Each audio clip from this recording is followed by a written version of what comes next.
Hello everybody and welcome to this episode of Design to Survive. Today I will show you the making of and the process of this livery. This customer approached to me and asked me for a retrowave/vaporwave livery.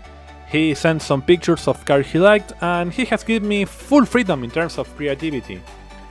Which at first might sound good, but it creates the problem of not knowing exactly what the customer might like. Generally, what I like to do at this stage is doing a mock-up with some style to understand what the customers like or not, a 2D mock-up. I made a design which was heavily inspired in those old screensavers with shapes going from the bottom of the upper part of the screen in pink and cyan with little white strokes around it, flashy strokes, patterns inside them. I sent this idea to the customer, but he wasn't really convinced at first. It's not like he didn't like it, but it wasn't close to what the cars in the pictures he sent me looked like. I realized he wasn't fully happy and addressed the elephant in the room by saying to him that I can do another one, as this just was an idea, and he agreed. So for the new idea, I tried to follow the gist of the pictures he sent me in a closer way. I realized that this customer wanted something more, I don't know if minimalistic is the right word, but less filled with big shapes and more lines, changing colors and a big palette of colors in fact. So I decided to use almost 10 colors for this one with more details, and at the end we both ended up liking the idea and I started the process you are seeing right now. This livery was really a challenge, especially with all the level of detail it has. Not only the panel alignment is a problem by itself, but also because this car had a lot of gradient between its panels, and it was necessary to match the tones between panels so it doesn't look different and the transition is smoother as intended. You can ask why I do this if I use Blender to do the stickers, and that's a fair question, and the fair answer is that I use Blender for reference only. But then I redo the whole design in Photoshop as it looked better. It's like using anti-aliasing in a game. Also, what Blender does is basically projecting the sticker, but don't follow the lines of the body properly. Just try to put a sticker on any parallel surface you have, so when there's a curvature, the sticker just goes awfully around it, like a projection. So doing it manually ensures me that no place is left without wrap. Also, Blender, as it goes with the shape of the panel, does strange things to the stickers. A straight line will be a curve, so when you see the car full on the profile you applied the sticker, it will look good, but as soon as you tilt the camera a little, you will see a deformed shapes which don't look cool at all. And in the curvy cars like the AMG or Porsche, this effect looks really awful. It's more noticeable than cars with flat panels like the Lexus or the BMW, for example. So long story short, I had to redo manually all the sides like the old times before using Blender or Armor Paint, and use those for the basic things, and to have an idea of where to put every sticker to get it look as close as possible to the 2D mockup I do for my clients.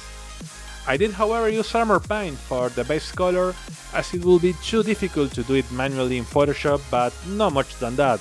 Like I said, the rest of the design I made it on Photoshop by hand.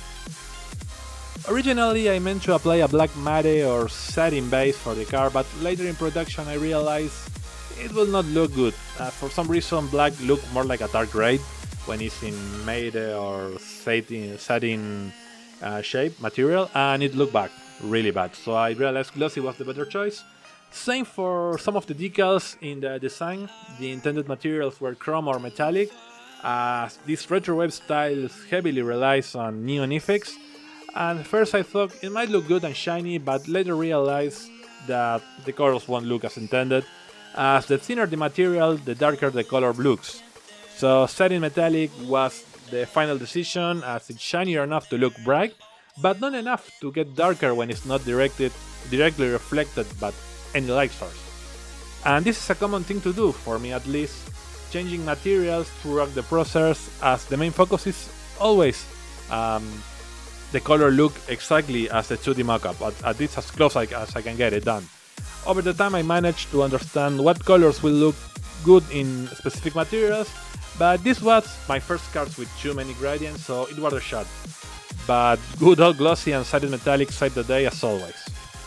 This customer also intended to race in low fuel motorsport with this livery, so he explained to me and asked me about the rules of LFM in terms of livery.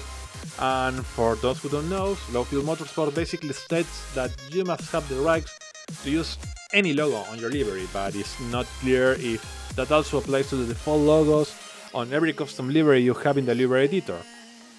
Also, it was supposed to be racing a league which has basically almost the same rules as LFM, but they have very specific place for some logos, so I ended up doing two versions of this livery. The one with more logos and one with only customer logos. It might sound crazy, but I did have trouble with using unauthorized logos in the past. Let me know in the comments if you want to know about the story. So this livery took me almost 12 hours total, which funny enough it was quick. The whole process you see right now is close to 5 hours between 2 days, and the mockups took almost 7 hours. Generally a whole process as I open Photoshop until the customer is happy with the product is close to 72 hours, and that's because I work in multiple liveries throughout the day, and sometimes I got stuck and I need to ask something to the customer and wait for their response, but at this time I had to finish this one quickly as I had only 3 days for the deadline to end, and also because I wanted to do this video. So this video is a new concept I want to introduce on this channel, and it's like telling the story about the background of some of my liveries, not most of the process of doing it, but just the history, like what I had to learn to do, what the customer wanted, if we have any kind of beef between ideas, any kind of background story besides the actual process, because you are seeing the actual process right now. So let me know if somebody's watching this, if it's okay with this idea, what do you think, what I can improve. I know my pronunciation is not good, I'm just trying to remember what I have right here in my script, but I try to talk over the video, and most of the time it's just a chill talk about it.